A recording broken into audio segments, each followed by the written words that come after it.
Сухумская колоннада представляет собой две конструкции из колонн, установленных на общем постаменте. Эти две части, соединяясь, образуют прямоугольную арку, ведущую на набережную Сухума.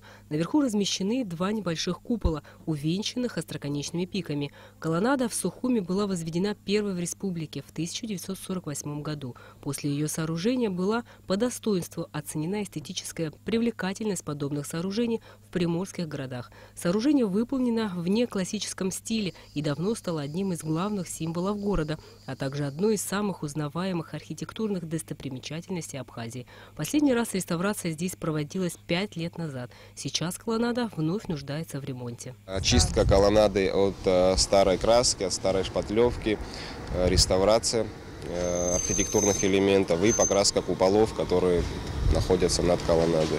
Работы проводит фирма «Новатор». Все виды работ согласованы с Министерством культуры, так как этот объект является памятником историко-культурного наследия. Сметная стоимость работ составляет 360 тысяч рублей. И сроки до 25 августа, потому что 26 августа, как вы знаете, день признания независимости. В этот день уже колоннада должна быть готова. Этот образец приморской парковой архитектуры по сегодняшний день радует сухумцев и гостей города, является излюбленным местом для фототуристов. Реставрация сухумской колоннады будет проходить под личным контролем главы столичной администрации Адгура Харазия. Еще перед войной на колоннаде были установлены подвесные часы. Адгур Харазия заверил, что в ближайшее время на том же месте будут установлены подобные часы.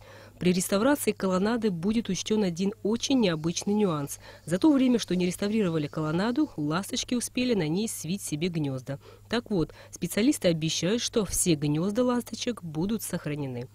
Рената Шака, Тимур Гугохи, Абхазское телевидение.